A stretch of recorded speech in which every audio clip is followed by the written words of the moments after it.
The gunshot that shattered the morning silence sent Beatrice Vaughn diving behind the water trough, her calloused hands scraping against the rough wood as muddy water sloshed over the rim and soaked her already worn dress. Another morning, another fight breaking out in the streets of Taylorsville, Utah, and she was caught in the middle of it like always. The year was 1881, and this god-forsaken town seemed determined to live up to its reputation as one of the roughest settlements in the territory. She pressed herself flat against the trough, her heart hammering as two more shots rang out. Through the gaps in the wooden slats, she could see the boots of men running past, could hear the shouting and cursing that accompanied nearly every dispute in this place. Her fingers, scarred and rough from endless hours of washing clothes in lye soap and hauling water from the well, gripped the edge of the trough until her knuckles turned white. When the shooting finally stopped and the dust began to settle, Beatrice cautiously lifted her head. The street was empty now, except for a few curious onlookers peering from doorways. She pushed herself to her feet, her knees protesting after crouching in the mud.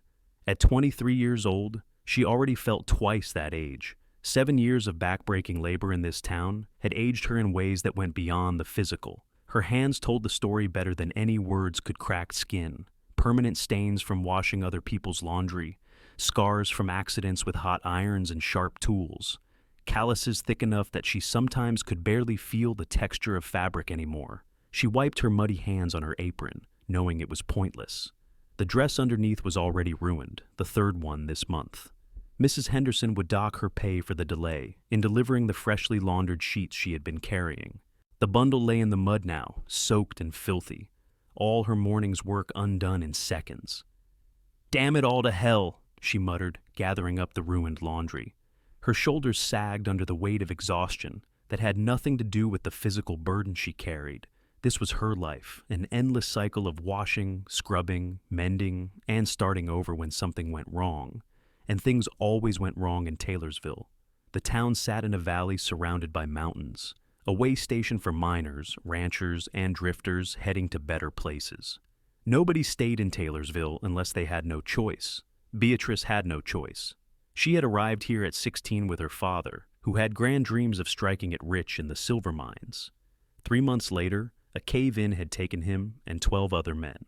She had been alone ever since, scraping together an existence by taking any work she could find. She trudged back toward the boarding house where she rented a tiny room barely large enough for a narrow bed and a washstand. The room cost more than she could afford, but sleeping on the street was not an option for a woman alone. She had learned that lesson the hard way in her first weeks here. The scar on her left palm was a permanent reminder of the night she had fought off a drunk who thought a homeless girl was fair game. She had grabbed a broken bottle and slashed his hand when he grabbed her. The same broken glass had cut her own palm to the bone. The wound had healed badly, leaving a thick raised scar that ran from her thumb to her wrist. Mrs. Paulson, the boarding house owner, was sweeping the front steps when Beatrice approached. The older woman's face pinched with disapproval as she took in Beatrice's mud-splattered appearance. "More trouble?" Mrs. Paulson asked, not unkindly. She had a soft spot for Beatrice, though she would never admit it. "Not my trouble," Beatrice replied, "just caught in the middle of someone else's." "Story of your life, girl." Mrs. Paulson shook her head. "You need to find yourself a husband. Get out of this place." Beatrice had heard this advice countless times. What Mrs. Paulson did not understand was that men in Taylorsville did not want wives, they wanted servants or worse. The few proposals Beatrice had received over the years had made it clear she would be trading one form of hard labor for another, with none of the independence she currently enjoyed. As difficult as her life was, at least her wages were her own. At least she could walk away from a bad situation if she needed to. She spent the rest of the morning re-washing the ruined sheets, her hands red and stinging from the harsh soap. By afternoon, she had delivered them to Mrs. Henderson, who deducted 50 cents from her pay for the delay. 50 cents. That was nearly 2 days' worth of meals. Beatrice left the Henderson house and walked toward the general store, calculating how far she could stretch her remaining money. Lost in thought, she did not notice the commotion ahead until she nearly walked into a crowd gathered in the street. "What is happening?" she asked a woman standing at the edge of the group. "New owner taking over the Simpson Ranch," the woman replied, "buying supplies for the place. Must have money, from the looks of things." Beatrice stood on her toes to see over the crowd. A wagon sat in front of the general store, already half loaded with supplies. A tall man stood near the wagon bed, directing two workers who were hauling out sacks of flour and beans. Even from a distance, she could tell he was different from the usual rough characters who drifted through town. His clothes were dusty from travel, but well made, his hat expensive leather. When he turned slightly, she caught a glimpse of his profile, strong jaw, dark hair, maybe 30 years old. The Simpson Ranch had been abandoned for nearly a year after old Samuel Simpson died. The property was substantial, several thousand acres of grazing land, with a decent house and outbuildings. It had gone to auction, but nobody local had the money to buy it. Apparently, someone from outside had finally taken it on. The man seemed to sense her watching. He looked up, and their eyes met across the crowd. For a moment, Beatrice forgot to breathe. His eyes were an unusual shade of gray-blue, the color of storm clouds over the mountains. Then someone stepped between them, breaking the connection, and she shook herself mentally. Rich ranchers did not look twice at laundresses with scarred hands and mud-stained dresses. She turned away and entered the general store through the side door, trying to avoid the chaos at the front. Mr. Dalton, the store owner, was busy with the new rancher, so she waited patiently near the dry goods section. She could hear their conversation clearly. "You will need to hire on some hands," Mr. Dalton was saying. "Place has been empty too long. Fences are down, barn needs repair, house probably needs work too." "I expected that," the rancher replied. His voice was deep, with a slight drawl that suggested he had come from somewhere south. "I am looking for good workers, honest people who are not afraid of hard work." "Hard to find in Taylorsville," Mr. Dalton said with a dry laugh. "Most folks here are either running from something or waiting for their luck to change." "Is there nowhere I can post a notice for help?" "Post it right here on my board," Mr. Dalton said. "Everyone comes through eventually, but I can tell you now, you might have trouble finding reliable people." Beatrice's mind was racing. Ranch work was hard, but it paid better than laundry. If this man was truly looking for workers, maybe she could convince him to hire her. She could cook, she could clean, she could tend a garden. She was stronger than she looked after years of hauling water and beating dirt out of carpets. It was worth asking. But as she watched the rancher through the doorway, her courage faltered. He was clearly a man of means, educated and refined, despite his practical clothing. He would never hire a woman like her, scarred and rough and uneducated. Men like him hired men for ranch work and pretty young girls for housework. She was neither. Still, desperation made people bold. When the rancher stepped back into the store to settle his account, Beatrice moved closer, trying to gather her nerve. He was even more impressive up close, tall and broad-shouldered, with strong hands and an air of quiet confidence. He moved with the easy grace of someone who was comfortable in his own skin. Mr. Dalton was totaling the purchases. "That will be $47.20. The rancher counted out the money without hesitation, then turned to leave. Beatrice knew it was now or never. "Excuse me, sir." Her voice came out rougher than she intended. He stopped and looked at her, his expression neutral but not unfriendly. "Yes, madam." "Madam."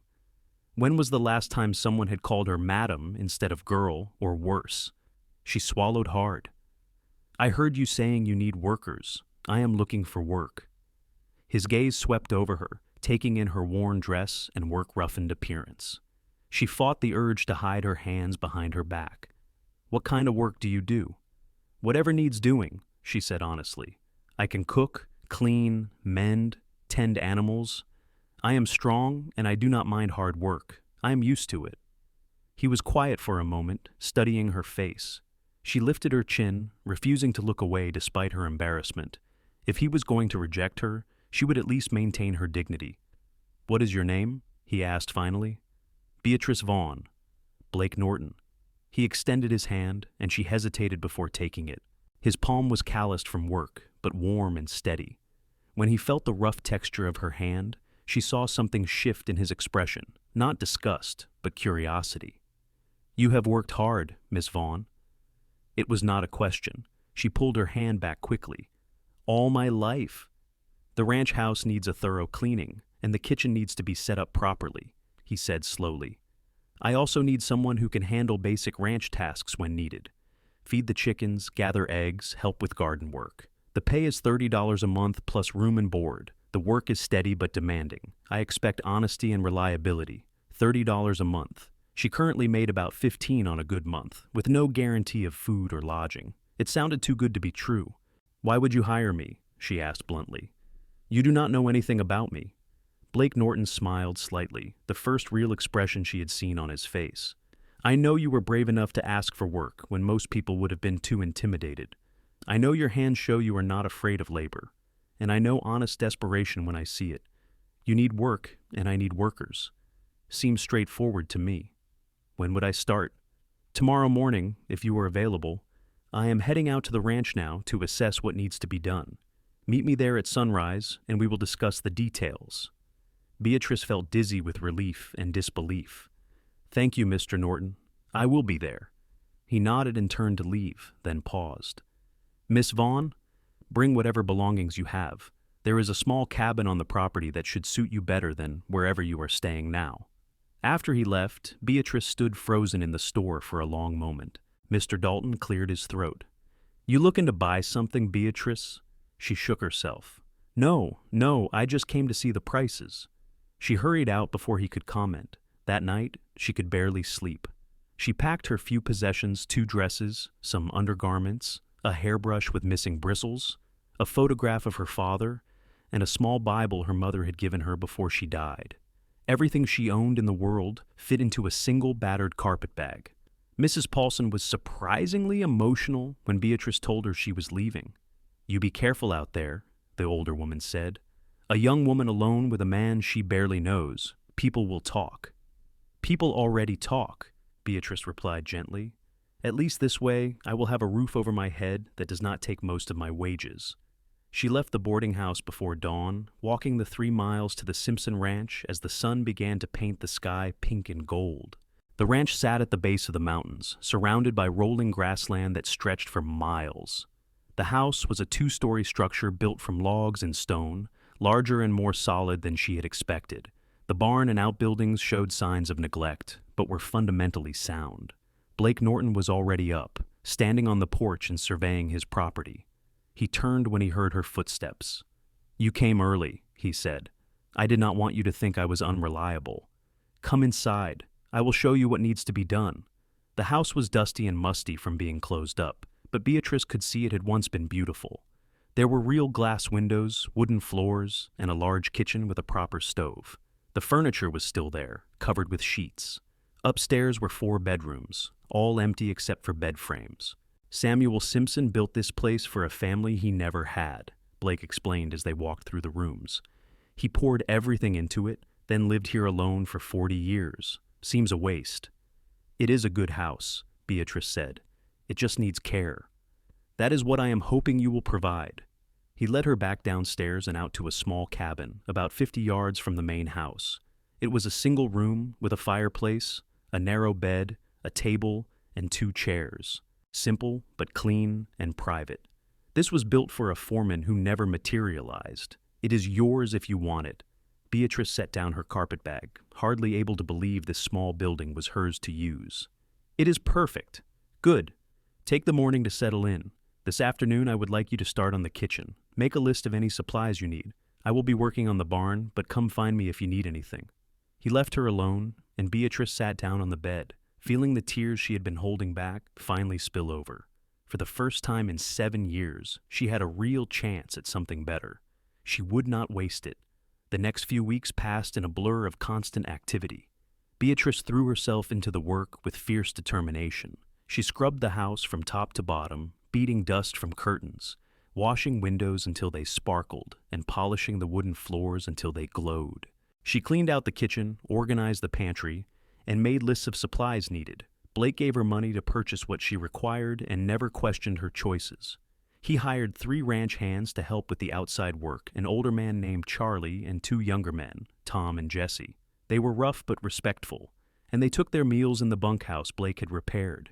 Beatrice cooked for all of them, preparing hearty meals of beans, bacon, bread, and whatever vegetables she could coax from the neglected garden. Blake himself was a puzzle. He worked as hard as any of his men, often harder. She would see him mending fences in the early morning, breaking horses in the afternoon, and doing paperwork by lamplight at night. He spoke little, but was never unkind. When he did speak to her, it was always with courtesy and respect that she was unaccustomed to receiving. One evening about 3 weeks after she had started, Beatrice was in the main house kitchen preparing supper when Blake came in to wash up. He rolled up his sleeves at the pump sink, scrubbing the dirt from his hands and forearms. "Smells good," he said, nodding toward the pot of stew she was stirring. "It will be ready soon. I will ring the bell for the men. Beatrice, can I ask you something?" She looked up, surprised. He rarely used her first name. "Of course. How did you end up in Taylorsville?" It was a personal question, but his tone was genuinely curious, not intrusive. She continued stirring the stew as she answered. "My father brought me here 7 years ago. He wanted to work in the mines. 3 months later, he was dead. I have been here ever since. No other family? None living. My mother died when I was young." She set down the spoon and turned to face him. "Why do you ask?" Blake dried his hands on a towel, taking his time before answering. "I have been watching you work these past weeks. You work harder than any person I have ever known. You are up before dawn, and you do not stop until late at night. You never complain, never ask for anything you do not absolutely need. It makes me wonder what drives that." "Survival," she said simply. "If I do not work, I do not eat. That has been my reality for a long time. It does not have to be anymore." He hung the towel on its hook. "You have proven yourself 10 times over. You can ease up a bit. You are not going to lose this position." His words touched something deep inside her, a vulnerability she tried to keep hidden. "Old habits are hard to break." "I understand that." He leaned against the counter, his posture relaxed. "Can I tell you something in return?" She nodded, curious. "I grew up the youngest of 5 sons on a ranch in Texas. My father had enough land for maybe 2 of us to inherit. The rest of us knew we had to make our own way. I worked as a ranch hand for 10 years, saving every penny. When I finally had enough to buy my own place, I swore I would build something that would last, something that mattered." "Why did you choose Taylorsville?" she asked. "This is not exactly a prosperous area." "The land was affordable, and it has potential. The grazing is good, there is water, and the location is decent for getting cattle to market. Besides, I do not need a fancy address. I just need space to build something real." Beatrice understood that feeling better than he probably realized. They both were searching for solid ground after years of uncertainty. "Your stew is about to burn," he said suddenly. She yelped and turned back to the stove, stirring quickly. The bottom layer had begun to stick, but she caught it in time. Blake chuckled softly behind her, and she felt her cheeks warm with embarrassment. "Go ahead and laugh," she muttered. "I got distracted." "I am not laughing at you," he said. "It is just good to see you flustered for once. You are always so composed." She glanced over her shoulder at him. "I am? Always. You could be dealing with a kitchen fire, and you would handle it calmly." He pushed away from the counter. "I will go ring the bell for supper." After he left, Beatrice stood still for a moment, her heart beating faster than usual. She told herself it was just from the near disaster with the stew, but she knew better. Something was shifting between them, subtle but unmistakable. She was beginning to see Blake Norton as more than just her employer, and that was dangerous territory. The men ate dinner with enthusiastic appreciation, and afterward, Beatrice cleaned up while they headed back to their quarters. Blake usually retreated to his study, but tonight he lingered in the kitchen. "Leave the rest until morning," he said, as she started scrubbing the big cooking pot. "You have been working since before dawn." "I am almost finished. Beatrice." He said her name with gentle firmness. "Leave it." She set down the scrub brush and dried her hands on her apron. Her fingers ached from the hot water and hard work, the skin red and irritated.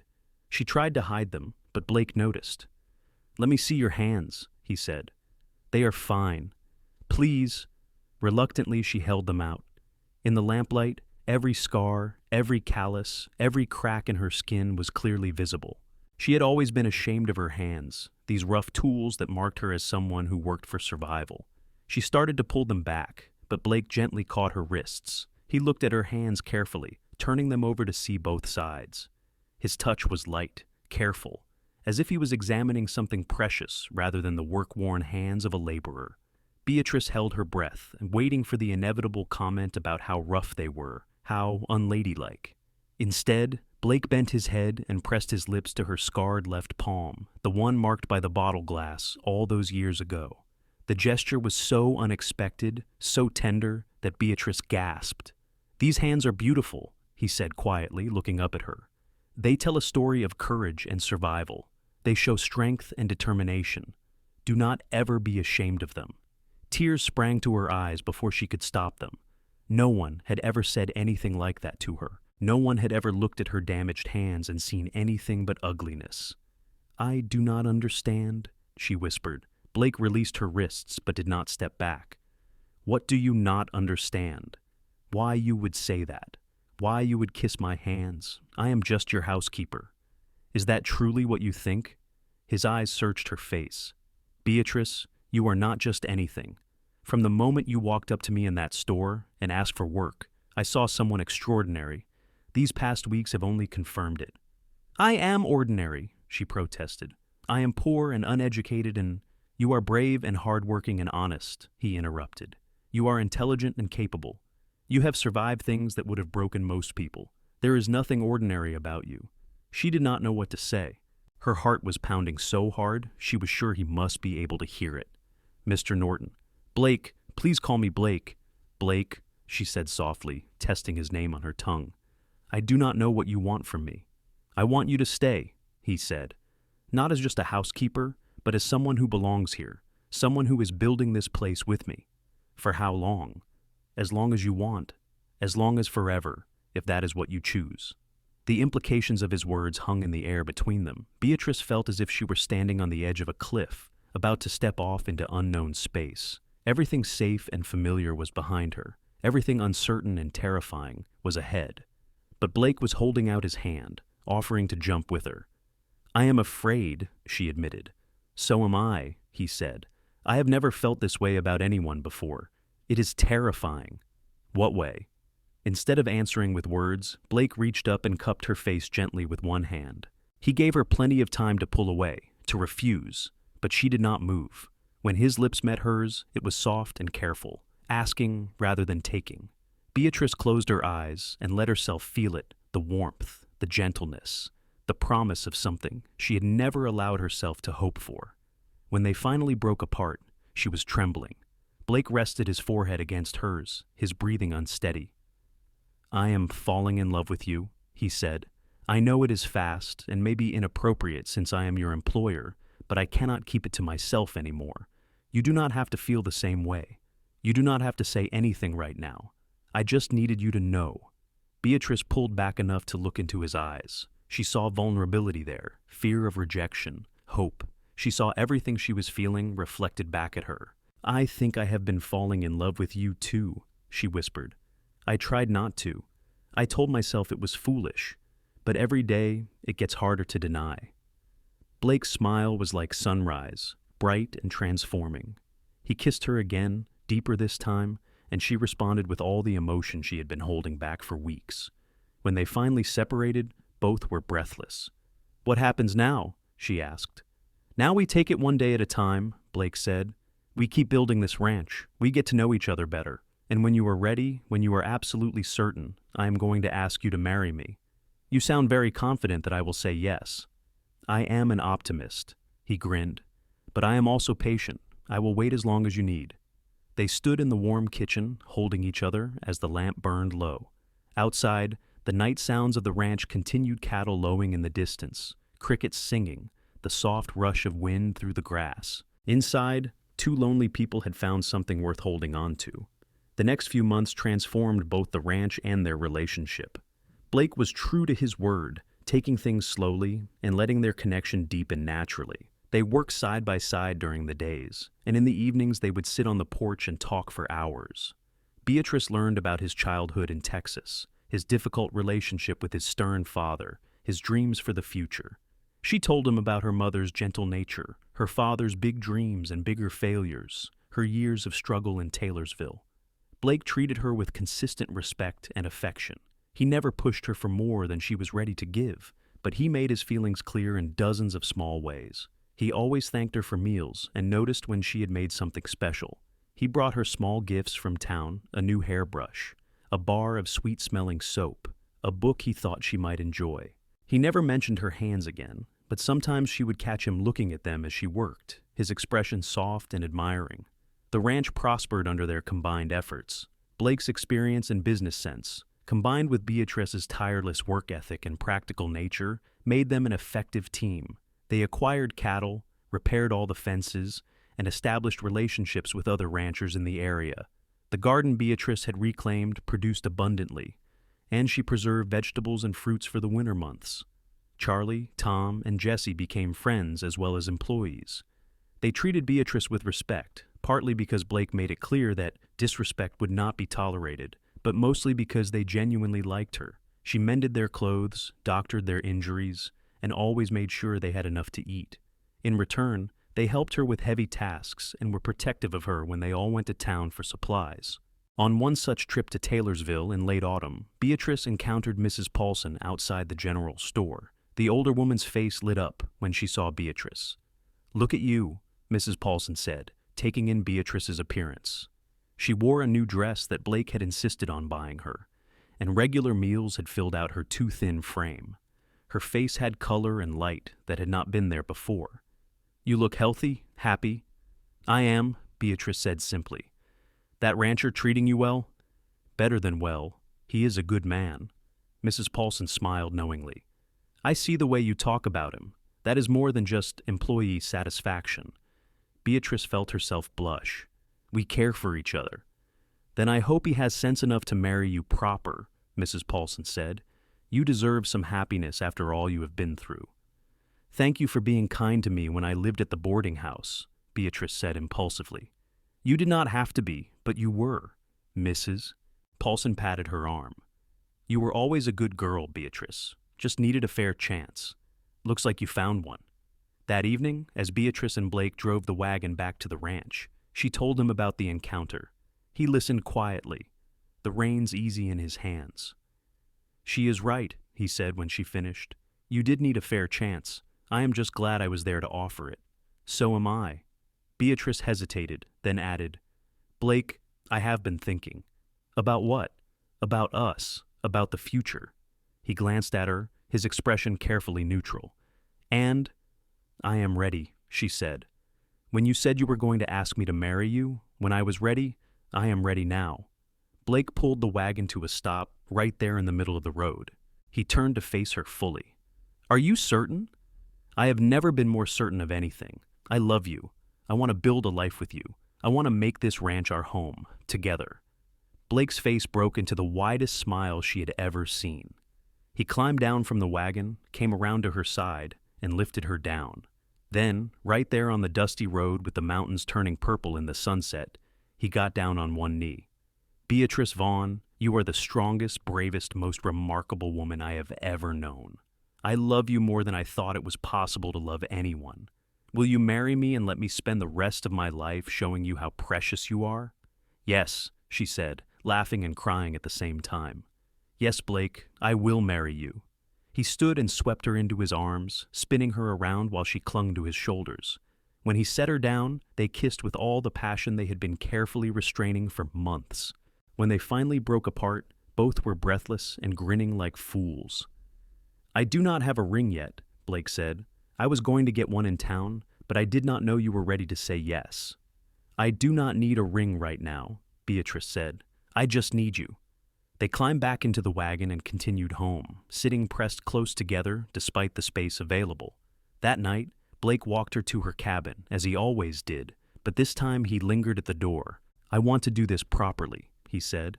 "I want to court you respectfully and marry you in a church with witnesses.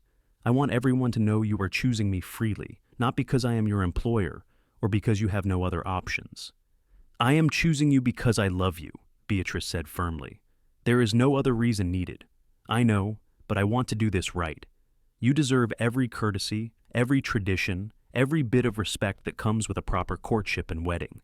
Beatrice stood on her toes and kissed him softly. "Then we will do it your way. But Blake, know this: I would marry you tomorrow in my work dress with no witnesses and be just as happy." "That is why I love you," he said. "You see past all the surface things to what really matters." They set the wedding date for December, giving them time to make preparations and for Blake to arrange for a preacher to come from Salt Lake City. Beatrice wrote to Mrs. Paulson asking her to stand as witness, and the older woman accepted with tears of joy. Blake asked Charlie to be his witness. In town, news of their engagement spread quickly. Most people were happy for them, though a few expressed surprise that a man of Blake's means would marry a former laundress. Blake made it clear, in his quiet but firm way, that he would not tolerate disrespect toward his future wife. When one man at the saloon made a crude comment about Beatrice, Blake broke the man's nose and then helped him to the doctor's office. The message was received. Beatrice used some of her saved wages to buy fabric for a wedding dress. It was not expensive silk, but a good quality wool in a soft cream color. She sewed it herself in the evenings, her scarred fingers working the needle with practiced skill. Blake came upon her working on it one night and insisted she let him pay for the fabric. "Let me do this," he said. "Please. You have already given me so much. And you have given me even more, a home, a purpose, a future. Let me give you a proper wedding dress." She accepted because she could see how important it was to him. Blake wanted to give her everything she had been denied over the years: security, respect, love. He wanted to erase the hard years and replace them with comfort and joy. As December approached, the weather turned cold. Snow dusted the mountains, and frost glittered on the grass in the mornings. Beatrice and Blake worked together to prepare the house for winter, caulking windows and stocking the pantry with preserved food. They were building not just a home, but a life, each task bringing them closer together. One evening about a week before the wedding, they sat together in front of the fireplace in the main house. Beatrice was finishing the hem of her wedding dress, and Blake was reviewing account books. The domestic peace of the moment filled Beatrice with contentment. This was what she had been missing all those lonely years, not just survival, but partnership and companionship. "Blake," she said, setting aside her sewing, "can I ask you something?" "Always." "That first day when I asked you for work in the general store, why did you really hire me?" He closed the account book and looked at her thoughtfully. "Do you want the honest answer?" "Of course." "When you held out your hand to shake mine, I saw how damaged it was. I saw all the scars and calluses, and I thought about how many hours of hard labor it must have taken to mark a person like that. Then I looked at your face, and I saw pride and determination despite your obvious exhaustion. You were not begging. You were offering value for value, your work for my money. That impressed me." "That is all?" "Not entirely." He smiled slightly. "I also thought you were beautiful, even exhausted and covered in mud. But more than that, I saw someone who understood what it meant to build something through hard work. That is what I needed, someone who would not give up when things got difficult. You took a big risk on a stranger." "So did you," he pointed out. "You agreed to come to an isolated ranch with a man you did not know. That took courage. Or desperation. Both can be true." He moved from his chair to sit beside her on the settee. "Beatrice, I need you to understand something. You may have come here out of desperation, but you stayed because you chose to.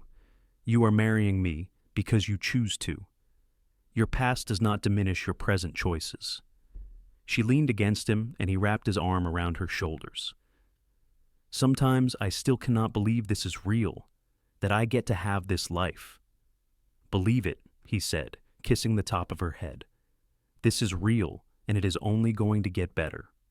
The day of the wedding arrived clear and cold. Beatrice woke in her cabin before dawn, too excited to sleep. She dressed carefully in her new dress, her fingers shaking slightly as she fastened the buttons. Mrs. Paulson arrived early to help with her hair, pinning it up in a style more elegant than Beatrice usually wore. "You look like a proper bride," Mrs. Paulson said approvingly. "That rancher of yours is a lucky man." "I am the lucky one," Beatrice said softly. The wedding took place in the parlor of the ranch house, which Beatrice had decorated with pine branches and dried flowers. The preacher from Salt Lake City was a solemn man who conducted the ceremony with appropriate gravity. Charlie stood beside Blake, who wore his best suit and looked nervous for the first time since Beatrice had known him. Tom and Jesse were there too, along with a few neighbors who had made the trip despite the cold weather. When Beatrice walked into the room, Blake's face transformed. He looked at her as if she were something miraculous, and she felt beautiful under his gaze in a way she had never experienced before. Her scarred hands held a small bouquet of dried lavender, and she did not try to hide them. The preacher began the ceremony, and Beatrice barely heard the words. She was too focused on Blake's face, on the way he was looking at her with such love and wonder. When it came time to exchange vows, his voice was steady and strong. I, Blake Norton, take you, Beatrice Vaughn, to be my lawfully wedded wife. I promise to love you, honor you, and cherish you for all the days of my life. I promise to be your partner in building our home and our future. I promise to always see the beauty in your strength and the courage in your heart. Tears streamed down Beatrice's face as she spoke her own vows. I, Beatrice Vaughn, take you, Blake Norton, to be my lawfully wedded husband. I promise to love you, honor you, and stand beside you through whatever comes. I promise to be your partner in all things. I promise to always remember that you saw worth in me when I could not see it in myself. Blake slipped a simple gold band onto her finger, and she did the same for him. The preacher pronounced them husband and wife, and Blake kissed her with such tenderness that fresh tears spilled from her eyes. Afterward, there was a wedding supper that Beatrice had prepared the day before with Mrs. Paulson's help. The guests ate and drank and offered toasts to the newlyweds. Charlie gave a surprisingly eloquent speech about how Blake had found not just a wife, but a true partner. Mrs. Paulson cried through her toast, saying she had always known Beatrice deserved happiness and was glad to see her find it. As evening fell and the guests began to depart, Blake and Beatrice stood on the porch and waved goodbye. When the last wagon disappeared down the road, Blake turned to his wife and smiled. Alone at last, Mrs. Norton. Beatrice laughed. Mrs. Norton, I am going to have to get used to that. You have the rest of your life to practice. He pulled her close, and they stood together, watching the stars emerge in the darkening sky. Are you happy? Happier than I ever thought possible, she said honestly. Are you? Beyond measure. He kissed her forehead. Come inside. It is too cold out here. They went into the house that was now truly their home. Blake had moved Beatrice's few possessions from the cabin into the master bedroom earlier in the week. The room was warm from the fireplace, and lamplight cast everything in a golden glow. Blake took both of her hands in his, studying them in the soft light. Then he did what he had done that first night in the kitchen. He kissed each palm, each scarred knuckle, each rough fingertip. Beautiful, he murmured. These hands that have worked so hard, survived so much, built so much. I love every mark, every scar, every callus. They are part of you, and you are perfect. Beatrice cupped his face with those same hands. I love you, Blake Norton. I love you, Beatrice Norton. Their wedding night was tender and full of discovery. Two people who had both been alone for so long, finally finding home in each other. Afterward, they lay together in the darkness, wrapped in warmth and contentment. Tell me something, Beatrice said softly. What do you dream about for our future? Blake was quiet for a moment, his fingers tracing idle patterns on her shoulder. I dream about building this ranch into something substantial, not for money or prestige, but to create something lasting. I dream about children, if we are blessed with them. I dream about growing old with you, watching seasons change, building memories. What do you dream about? I dream about never being hungry or cold or afraid again, she said. I dream about having a family and a home that no one can take away. I dream about waking up beside you every morning and knowing I am loved. Those dreams have already come true. Then we will dream new dreams together, Blake said. Bigger dreams, because now we have each other to help make them real. They fell asleep holding each other, and for the first time in years, Beatrice slept without nightmares of her past. The winter months passed in a peaceful rhythm. Beatrice settled into her role as Blake's wife and partner. They made decisions together about the ranch, planned for the spring planting, and worked on improving the property. Blake taught her to ride better, and she taught him some of her tricks for preserving food and managing household resources. The physical relationship between them deepened and strengthened their emotional bond. Blake was always gentle and attentive, making sure Beatrice felt cherished and desired. She bloomed under his loving attention, becoming more confident and relaxed than she had ever been. In February, Beatrice began to suspect she might be pregnant. She waited a few weeks to be certain before telling Blake. She chose a quiet evening when they were alone in the house, sitting together after supper. Blake, I have something to tell you. He looked up from the book he was reading. "What is it?" "I think I'm going to have a baby." The book fell from his hands. He stared at her for a long moment, his expression unreadable. Then he crossed the room in 3 strides and pulled her into his arms, holding her so tightly she could barely breathe. "Are you certain?" His voice was thick with emotion. "As certain as I can be. I have missed 2 months now, and I have been feeling strange in the mornings." Blake pulled back to look at her face, and she saw tears in his eyes. "A baby. We are going to have a baby." "You are happy?" "Happy does not begin to cover it." He laughed, a sound of pure joy. "Beatrice, you have given me everything I did not know I needed. A home, a purpose, love, and now a child. How did I get so lucky?" "We both got lucky," she said, touching his face. "We found each other." They spent the rest of the evening making plans and dreaming about the future. Blake was immediately protective, insisting that Beatrice rest more and not overwork herself. She argued that she was perfectly capable of continuing her normal activities, and they eventually compromised she would maintain reasonable work, but accept help with the heavier tasks. As spring arrived and Beatrice's pregnancy became obvious, Blake hired a woman from town named Sarah to help with the housework. Sarah was a widow in her 40s with grown children, practical and good-natured. She and Beatrice became friends quickly, and Sarah proved invaluable in preparing for the baby's arrival. Blake converted one of the upstairs bedrooms into a nursery, building a cradle himself from wood he carefully selected and sanded smooth. Beatrice sewed baby clothes from soft fabric, her scarred hands creating tiny gowns and blankets. They did not know if the baby would be a boy or girl, but they did not care. They just wanted a healthy child. In late August, as the summer heat shimmered over the grasslands, Beatrice went into labor. Sarah and the doctor from Taylorsville were there to help, and Blake paced anxiously downstairs, unable to sit still. Charlie and the other hands found excuses to stay near the house, all of them worried about Beatrice. The labor was long and difficult, testing Beatrice's strength to its limits.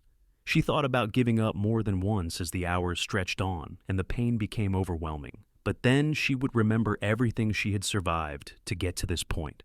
The poverty, the loneliness, the desperation. And she would find the strength to keep going. She had not survived all of that to fail now. Finally, as the sun began to set, the baby was born. The doctor placed the squalling infant in Beatrice's arms, and she looked down at her son with wonder and exhaustion. "A boy," the doctor announced, smiling. "A healthy boy with good lungs." Sarah went to get Blake, who took the stairs 3 at a time. He burst into the room, his face frantic with worry, then stopped when he saw Beatrice holding the baby. She was pale and exhausted, her hair damp with sweat, but she was smiling. "Come meet your son," she said softly.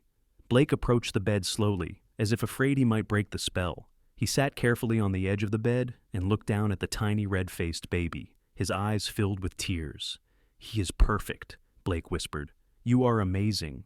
You are the strongest person I have ever known." "We made him together," Beatrice said. "He is ours." They named him Henry Samuel Norton, after Blake's grandfather and the old rancher who had built their home. Henry was a good baby, healthy and strong, with Blake's dark hair and Beatrice's stubborn determination evident from the start. The months after Henry's birth were exhausting, but joyful. Beatrice recovered slowly, and Blake was endlessly helpful, walking the floor with Henry at night and helping with the constant demands of an infant. He proved to be a natural father, patient and gentle with his son. As the seasons turned and Henry grew, the ranch continued to prosper. Blake's careful management and Beatrice's practicality made them a formidable team. They expanded their cattle herd, improved the property, and established themselves as respected members of the community. People who had once looked down on Beatrice now treated her with respect as Mrs. Norton, the rancher's wife. But Beatrice never forgot where she had come from. When she went to town and saw struggling people, she remembered being in their position. She and Blake became known for their fairness and generosity, giving work to those who needed it and never demanding more than was reasonable.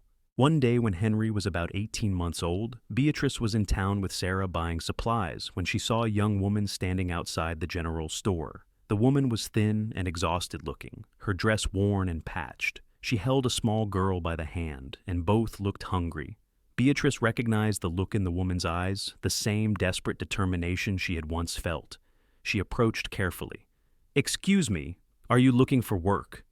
The woman's head came up sharply, hope and suspicion warring in her expression. "Yes, madam. Do you know of any?" "What is your name?" "Martha Green. This is my daughter Alice. We came here 3 months ago after my husband died. I have been trying to find steady work, but—" She gestured helplessly at her daughter. "Not many people want to hire someone with a child to care for." Beatrice knew exactly how difficult Martha's situation was. She made a decision quickly. "My husband and I run a ranch outside of town. We could use help with laundry and general housework. The pay is fair, and there is a cabin you and your daughter could use. Would you be interested?" Martha's eyes filled with tears. "You would hire me, even with Alice?" "I would not separate a mother and child," Beatrice said firmly. "Come out to the ranch tomorrow. I will give you a trial period. If it works out, the position is yours." "Thank you," Martha whispered. "Thank you so much." That evening, Beatrice told Blake about Martha. He listened carefully, then smiled. "You saw yourself in her, did not you?" "I remembered being that desperate," Beatrice admitted. "I remembered what it meant when you gave me a chance.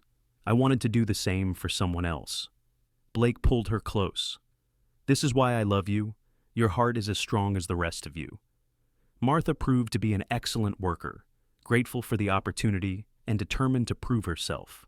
Little Alice became Henry's playmate as they both grew, and the ranch became home to an extended family of sorts: Blake and Beatrice, Henry, Martha and Alice, Charlie and the other hands, Sarah, who came several times a week to help. The years passed, marked by the changing seasons and the small dramas of ranch life. Henry grew into a strong, curious boy who followed his father everywhere and adored his mother. Beatrice had 2 more children, a daughter named Rose when Henry was 4, and another son named Thomas when Rose was 3. Each birth was easier than the last, and Blake was present and supportive through all of them. The ranch expanded steadily under Blake's management. They bought adjacent land when it became available, increased their herds, and built a reputation for quality cattle. Blake became a respected voice in the local ranching community, often consulted for his knowledge and fair judgment. Beatrice managed the household and helped with the business decisions, her practical wisdom balancing Blake's ambition. But success did not change who they were at their core. Blake still worked alongside his men, still treated everyone with respect, regardless of their status. Beatrice still remembered her years of struggle and made sure that people who worked for them were treated fairly and paid well. They raised their children to understand the value of hard work and the importance of compassion. One evening, when Rose was about 10 years old, she came to Beatrice in the kitchen. Beatrice was kneading bread dough, her hands covered in flour. "Mama, can I ask you something?" "Of course, sweetheart. Why are your hands so different from other ladies' hands? They have scars, and they are rough." Beatrice looked down at her hands, now 40 years old and still marked by years of hard labor. The scars had faded somewhat, but were still visible, and her hands would never be soft and smooth. "These hands tell the story of my life," Beatrice said carefully. "Before I met your father, I had to work very hard to survive.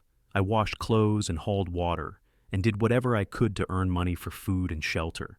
It was difficult, and it marked my hands. Does it bother you that they look different?" Beatrice thought about the question. "Once it did. I was ashamed of them. But then your father taught me to see them differently. He helped me understand that these scars represent survival and strength. They are proof that I did not give up, even when things were very hard." Rose studied her mother's hands thoughtfully. "I think they are beautiful. They show you are strong." Tears sprang to Beatrice's eyes. "Thank you, sweetheart. That means a great deal to me." That night, she told Blake about the conversation. They were sitting on the porch in the warm summer darkness, a habit they had maintained throughout their marriage. "Rose said my hands are beautiful," Beatrice said. "She is like you. She sees past the surface to what really matters." Blake took her hand and laced his fingers through hers. "She sees the truth. Your hands are beautiful because they are part of you. Every scar, every mark tells a story of courage. I loved them the first time I saw them, and I love them still."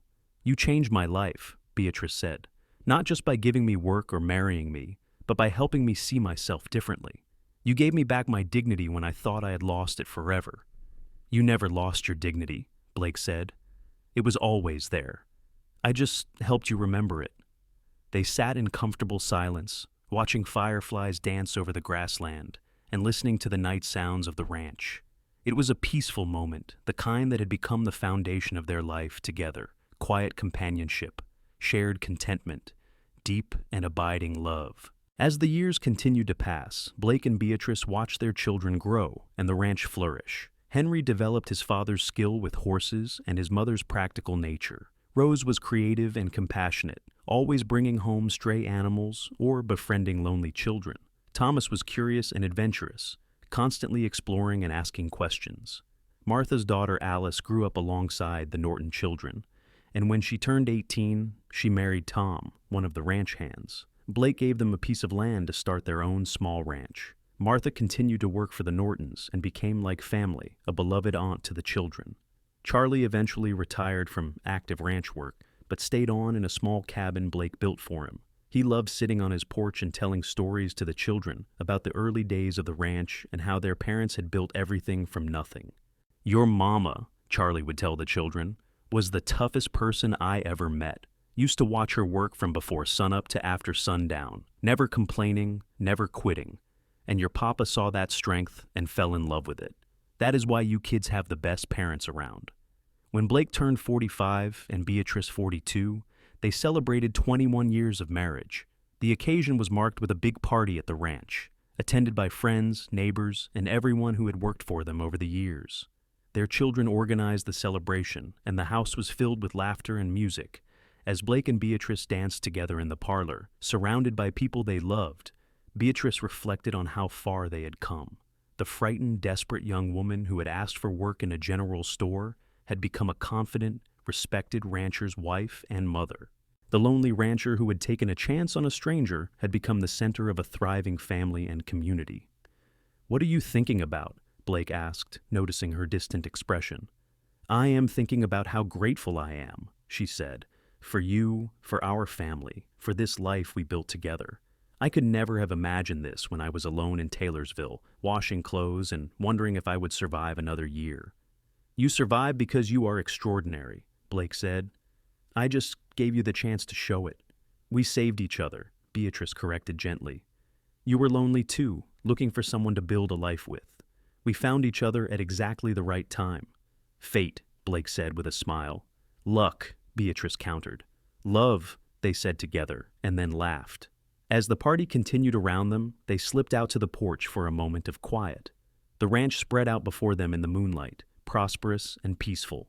Cattle grazed in the distance. The barn stood solid and well-maintained, and the land they had worked so hard to improve stretched as far as they could see. "Do you remember what I told you that first night?" Blake asked. "When I kissed your hands and called them beautiful." "I remember every word of that night. I meant it then, and I mean it now. Your hands tell the story of your courage and your strength. They built this life as surely as mine did. Maybe more so." Beatrice held up her hands in the moonlight. They were older now, marked by age as well as labor, but still strong and capable.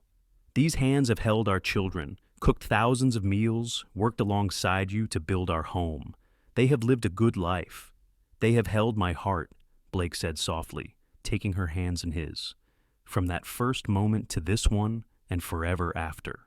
He kissed her hands, just as he had done so many times before, and Beatrice felt the same rush of love and gratitude she had felt the first time. This man had seen her worth when she could not see it herself. He had loved her not despite her scars, but because of what they represented. He had given her a life beyond her wildest dreams. "I love you, Blake Norton," she said. "I love you, Beatrice Norton," he replied. They stood together on the porch of their home, hands clasped, hearts joined, and watched the stars emerge one by one in the vast Utah sky. Behind them, the sounds of the party continued, their children laughing, friends talking, music playing, all the life and love they had created together. It had started with a desperate woman asking for work and a lonely man willing to take a chance. It had grown into something beautiful and lasting, a true partnership, a family, a home. Every scar on Beatrice's hands was a reminder of how far she had come, how much she had survived, how strong she truly was. And every time Blake kissed those scarred hands and called them beautiful, she remembered that she was loved exactly as she was, not despite her past, but inclusive of all of it. Her struggles had made her strong, and her strength had made her perfect for him. As they stood there in the moonlight, Beatrice thought about the young woman she had been 22 years ago, standing in the mud after a gunfight, her hands raw and her future uncertain. If she could speak to that girl now, what would she say? She would tell her to hold on. She would tell her that life could change in an instant, that one act of courage could open doors she never imagined existed. She would tell her that her scars would become badges of honor, that her rough hands would be seen as beautiful by someone who truly understood their meaning. She would tell her that love and home and family were possible, even when they seemed impossibly distant. Most of all, she would tell her that she was stronger than she knew, braver than she believed, and worthy of every good thing that was coming. The years continued to roll forward with a steady, gentle rhythm that Beatrice had once thought only existed in storybooks. The ranch that she and Blake had built together became a cornerstone of the community, known not just for quality cattle, but for the fairness and integrity of its owners. Neighboring ranchers sought Blake's advice, and women in town looked to Beatrice as an example of strength and grace. Henry, their eldest, grew into a man who combined his father's business acumen with his mother's compassionate heart. At 22, he married a schoolteacher named Emma from Salt Lake City, a smart and kind young woman who fit seamlessly into the Norton family. They built their own home on the eastern section of the ranch, close enough to be part of the family operation, but far enough to establish their independence. Rose, at 18, surprised everyone by announcing she wanted to study medicine. It was an unusual ambition for a young woman in the 1890s, but Beatrice and Blake supported her dream. They sent her to a women's medical college in the East, where she thrived. She wrote home regularly, her letters full of excitement about her studies and her determination to return to Utah and serve the people who needed medical care most. Thomas, the youngest at 15, was still finding his path. He had his father's love of ranching, but his mother's restless spirit, the part of her that had survived against impossible odds and refused to settle for less than she deserved. Blake often said that Thomas would do something unexpected and remarkable, and they both looked forward to discovering what that would be. Martha's daughter Alice and her husband Tom had 3 children of their own now, and their small ranch was prospering. Martha herself was in her 60s, still spry and active, still working a few days a week at the Norton Ranch, more out of habit and affection than need. She and Beatrice had formed a deep friendship over the years, bound by their shared experiences of hardship and survival. Charlie had passed away peacefully in his sleep 2 years earlier at the age of 78. His funeral had been attended by half the county, a testament to how well loved he had been. Beatrice still missed him, particularly his stories and his gentle wisdom. They had buried him on a hill overlooking the ranch, where he could eternally watch over the place he had helped build.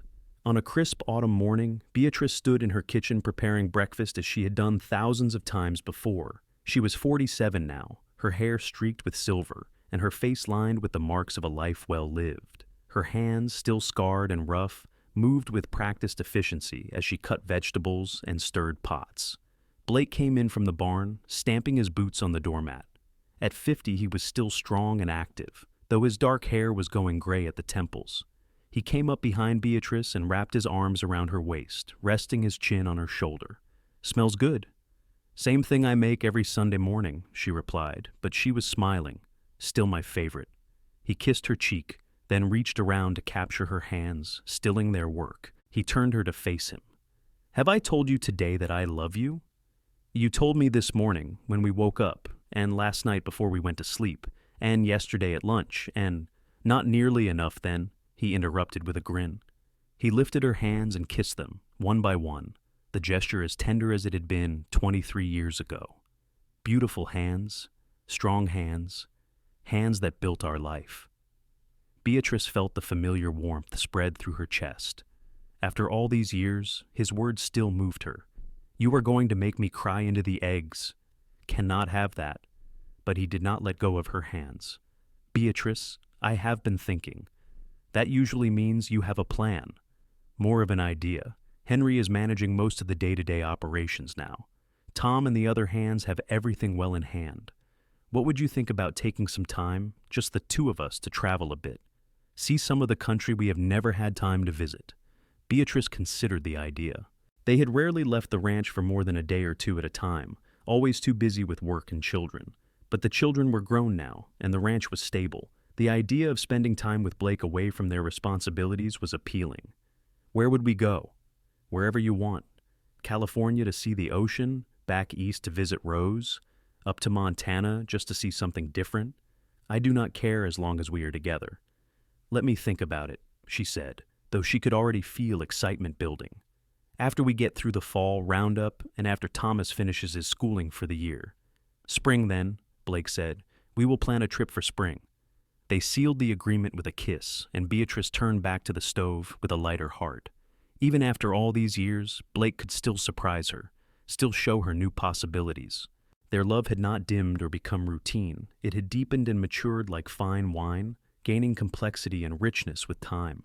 That afternoon, after lunch, and after Blake had returned to work, Beatrice walked out to the small family cemetery on the hill where Charlie rested. They had also placed markers here for her father and Blake's parents, who had died before she met him. It was a peaceful spot with a view of the entire ranch spread out below. She sat on the bench Blake had built beside Charlie's grave and looked out over the land. From this vantage point, she could see everything they had created: the house, the barns, the corrals, the fields, the grazing cattle, the distant homes of Henry and Alice. It was a legacy built on hard work, determination, and love. We did all right, didn't we? She said softly, speaking to the memory of Charlie and her father and everyone who had been part of their journey. It was hard, but it was worth it. The wind whispered through the grass, carrying the scent of autumn and the promise of winter. Beatrice sat quietly, her scarred hands resting in her lap, and felt profound gratitude for the life she had been given. Not handed to her, but earned through years of struggle and persistence. Not perfect, but real and solid and hers. When she returned to the house, she found Blake in his study, working on accounts. She came up behind him and wrapped her arms around his shoulders. I want to see the ocean, she said. I have never seen the ocean. Blake reached up and squeezed her hand. Then we will go to California in the spring. I will show you the Pacific. I cannot wait. That winter was mild, with less snow than usual. Henry's wife Emma announced she was expecting their second child, due in late summer. The news filled the house with excitement and preparation. Beatrice remembered her own pregnancies, the joy and fear mixed together, and she was glad to be able to support Emma through the experience. Thomas announced he wanted to study agriculture and ranching at the university in Salt Lake City. Blake and Beatrice discussed it and agreed to support his education. They had worked too hard to build the ranch to not give their children every opportunity to learn and grow. Rose wrote that she would be coming home after graduation, planning to establish a practice in Taylorsville. The town had grown considerably over the years and needed a doctor. Beatrice was overjoyed at the prospect of having her daughter close again, and proud beyond measure of what Rose had accomplished. As spring arrived and the land burst into bloom, Blake and Beatrice prepared for their trip to California.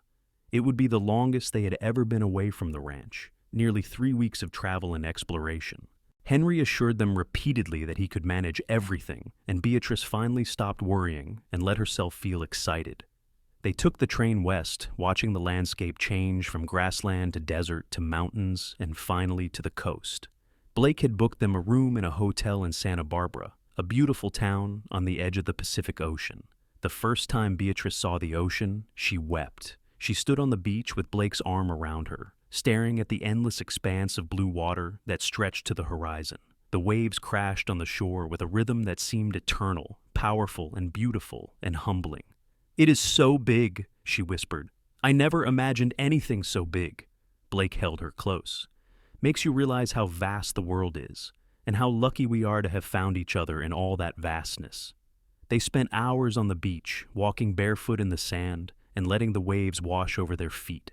Beatrice collected shells and smooth stones, treasures to take home. They ate fresh seafood and watched the sunset over the water, painting the sky in shades of orange and pink and purple. One evening, as they sat on the hotel balcony watching the stars emerge, Blake took Beatrice's hand and studied it in the lamplight. Do you know what I see when I look at your hands? He asked. What do you see? I see the hands that held our babies when they were born. I see the hands that tended my wounds when I was hurt. I see the hands that worked beside me to build our home and our life. I see hands that have wiped away tears and patted my shoulder in comfort and held mine when I needed strength. He kissed her palm. I see hands that have touched my life in 1,000 ways, all of them precious. Beatrice blinked back tears. You always know exactly what to say. I only speak the truth. Your hands tell the story of your life, and it is a beautiful story, from struggle to triumph, from loneliness to love. Every mark, every scar is a chapter in that story. You are the best chapter, she said softly. No, Blake corrected gently. We are the best chapter, the one we wrote together. They stayed in California for 2 weeks, exploring and relaxing and simply enjoying each other's company without the demands of ranch life. But eventually, they both began to miss home. They missed their children and the land and the life they had built. Home called to them with a voice they could not ignore. The train journey back seemed faster than the trip out. And when they finally arrived at the station in Taylorsville, Henry was waiting with the wagon to take them home. The ranch looked beautiful in the late spring sunshine, and Beatrice felt her heart swell with love for this place that had become the center of her world. That evening, the whole family gathered for dinner. Henry and Emma, Thomas, Martha, Alice, and Tom, with their children. Rose had come home for a visit, her medical degree complete, ready to begin setting up her practice. The house was filled with noise and laughter and love, everything Beatrice had ever dreamed of during those lonely years before Blake. As she looked around the table at all these people, this family they had created and extended, Beatrice felt complete. She had traveled from desperation to abundance, from loneliness to belonging, from shame to pride. And through it all, Blake had been beside her, seeing her worth when she could not see it herself, believing in her when she had stopped believing in herself. After dinner, after the family had gone home and the house was quiet, Blake and Beatrice walked out to their favorite spot on the porch. The stars were brilliant in the clear night sky, and the air smelled of grass and earth and growing things. "Thank you for the trip," Beatrice said. "It was wonderful to see the ocean." "We will go again," Blake promised. "And other places too. Now that we know we can leave the ranch in capable hands, we can take more time for ourselves." "I would like that." She leaned against him, comfortable and content. "But I am always happiest here, on our land, in our home." "So am I." He wrapped his arm around her shoulders. "Beatrice, do you ever think about that day in the general store when you asked me for work?" "I think about it often. It was the day my life changed." "Mine too," Blake said. "I thought I was hiring a housekeeper. Instead, I found my soulmate. I found the person who would make everything make sense. I found my home." Beatrice turned to look at him, and even in the dim starlight, she could see the love in his eyes. "I used to be so ashamed of my hands. I thought they made me ugly and undesirable. But you taught me to see them differently. You helped me understand that survival is beautiful, that strength is beautiful, that I am beautiful, scars and all." Blake took her hands in his and kissed them tenderly, reverently, just as he had done countless times over the years. "These hands are beautiful, you are beautiful, and I will spend the rest of my life making sure you never forget it." They stood together in the darkness, hands clasped, hearts joined as they had been for more than 2 decades. Around them, the ranch slept peacefully, the cattle in the fields, the horses in the barn, the chickens in their coop, everything they had worked for, everything they had built together, safe and secure and thriving. The years had been kind to them in many ways, though they had faced their share of hardships. There had been droughts that tested their resources, harsh winters that took a toll on the livestock, illnesses that frightened them with their severity. But through every challenge, they had faced it together, drawing strength from each other and from the deep bond they shared. As Beatrice approached her 50th year, she noticed changes in herself. Her hands, which had always been strong despite their scars, sometimes ached in the cold weather. Her back protested after long days of work. Her hair was more silver than brown now. But she wore her age with pride, seeing each year as evidence that she had survived and thrived. Blake, now 53, had similar marks of age. His hair was fully gray, and he moved a bit more carefully on cold mornings. But he was still strong and vital, still the man who had stolen her heart all those years ago. If anything, Beatrice loved him more now than she had at the beginning. She knew him completely, his strengths and weaknesses, his dreams and fears, his morning grumpiness and evening tenderness. And he knew her just as well. Rose opened her medical practice in Taylorsville and quickly became indispensable to the community. She treated everyone regardless of their ability to pay, just as Beatrice had known she would. She found love unexpectedly with a widowed rancher named Daniel, who had 2 young children. They married in a quiet ceremony at the Norton Ranch. and Rose became a mother and stepmother, balancing her practice with her new family responsibilities. Thomas did go to university and studied modern ranching techniques, returning with ideas for improving the ranch's operations. He and Henry worked together seamlessly, combining Henry's practical experience with Thomas's education. Under their joint management, the ranch continued to prosper and evolve. Emma gave birth to a daughter, named Beatrice after her grandmother. When they placed tiny Beatrice in her namesake's arms for the first time, the elder Beatrice wept with joy. She looked down at the baby's perfect unmarked hands and thought about all the possibilities ahead for this new life. She prayed that this little Beatrice would never know the hardships she had endured, but also that she would grow up with the same strength and determination. As the seasons turned and the years accumulated, Blake and Beatrice settled into the comfortable rhythms of a long marriage. They still worked hard, but they also made time for each other. They still took evening walks, still sat together on the porch watching the stars, still held hands like young lovers. The passion between them had evolved into something deeper and richer, an intimacy that went beyond physical desire to encompass complete knowledge and acceptance of each other. On their 25th wedding anniversary, the family threw them a grand celebration. The ranch was filled with friends and neighbors, all gathered to honor the couple who would become pillars of their community. There were speeches and toasts, laughter and music, an abundance of food and drink. But the moment Beatrice treasured most came late in the evening, when she and Blake slipped away from the crowd to find a moment of quiet. They walked to the small family cemetery on the hill, standing together in the moonlight. 25 years, Blake said softly. A quarter of a century. The best 25 years of my life, Beatrice replied. The only years that really mattered. Do you have any regrets? She considered the question carefully. I regret the years before we met, when I was alone and struggling, but I do not regret anything that came after. Every moment with you has been a gift. Blake turned her to face him, his hands gentle on her shoulders. I want you to know something, Beatrice. You saved me just as much as I saved you. I was so lonely before you came into my life. I had money and land, but no purpose beyond survival. You gave me something to build for, something to believe in. You made me want to be a better man. You were already a good man, she protested. Maybe, but you made me complete. He lifted her hands, studying them in the moonlight, as he had done so many times over the years. The scars were still there, faded but permanent. The calluses remained, though less prominent now that she had help with the hardest work. Her fingers were crooked with the beginnings of arthritis, and age spots marked her skin. Blake kissed each hand with the same reverence he had shown the first time. Beautiful hands, strong hands, hands that built our life and held our family together. Hands that I have loved for 25 years and will love for the rest of my life. Tears streamed down Beatrice's face. How do you always know what I need to hear? Because I know you, better than I know myself. He wiped away her tears gently. And because it is true, every word of it. They stood together on the hill, overlooking the ranch that represented their shared dreams made real. Below them, the party continued, their children and grandchildren and friends celebrating the love that had started with a desperate question and a generous answer. The years continued their steady march forward. Henry and Emma had 2 more children, and Thomas eventually married a young woman from Salt Lake City named Catherine, who brought her own dreams and energy to the ranch. Rose's medical practice thrived, and she became known throughout the territory for her skill and compassion. Blake and Beatrice became grandparents many times over, and they embraced the role with joy.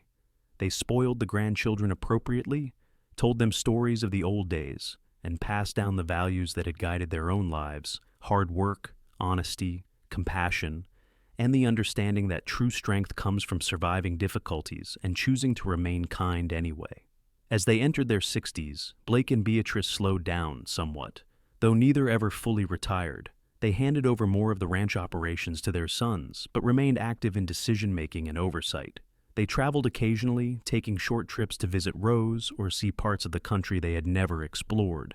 But they always came home to the ranch, to the place that held all their memories and all their love.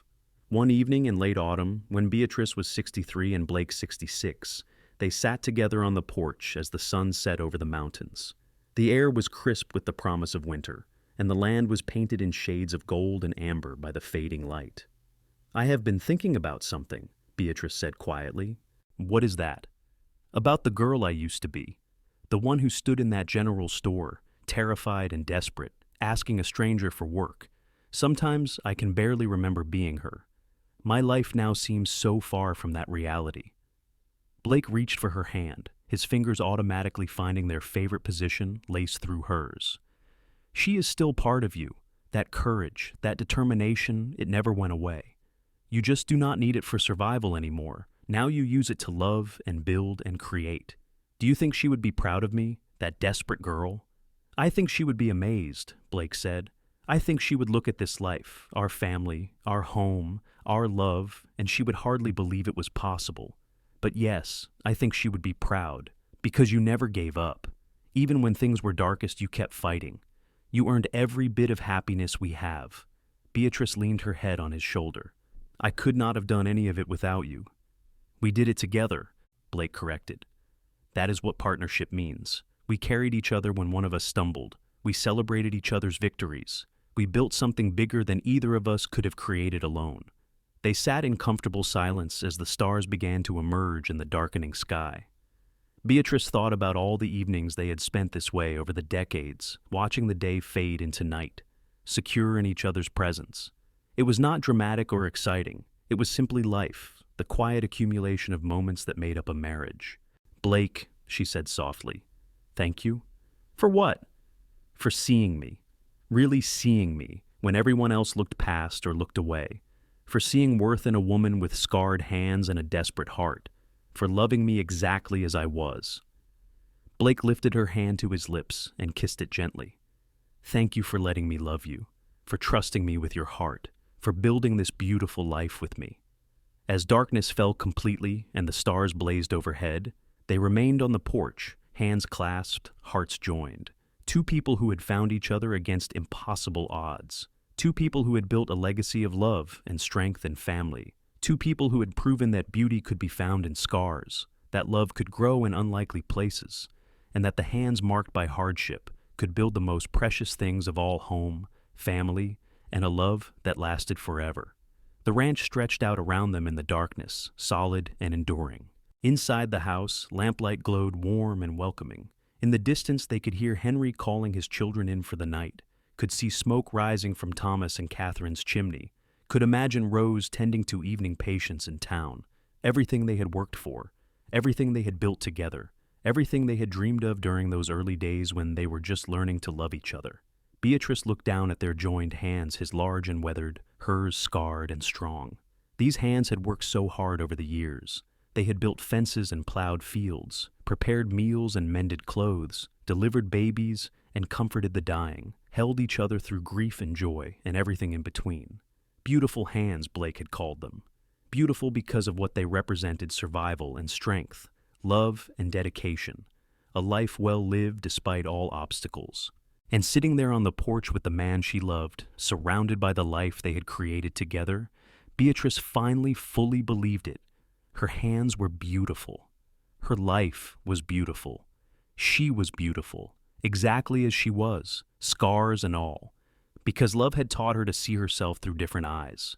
Love had shown her that true beauty was not about perfection, but about authenticity. Love had given her the courage to believe she was worthy of good things. And Blake, who had kissed her scarred hands and called them beautiful on that long-ago night in the kitchen, had spent every day since proving those words true. Not just with words, but with actions, with patience, with unwavering devotion, with a love that saw her completely and cherished every part of what it saw. This was their story, a tale of redemption and hope, of two lonely people finding each other and building something lasting. It was not perfect, because life never is, but it was real and solid and filled with more love than either of them had dared to imagine in those early days. As they finally rose to go inside for the night, Blake paused to look at his wife in the lamplight spilling from the windows. Her face was lined with age, her hair silver, her hands gnarled and marked by years of use, and she had never looked more beautiful to him. "I love you, Beatrice Norton," he said, as he had said thousands of times before, and would say thousands of times more. "I love you, Blake Norton," she replied, the words as fresh and true as they had been on their wedding day. They walked into their home together, hand in hand, ready for whatever the years ahead would bring, secure in the knowledge that they would face it together, just as they always had, just as they always would. And if anyone had asked Beatrice in that moment if she had any regrets about her life, she would have said no, not a single one.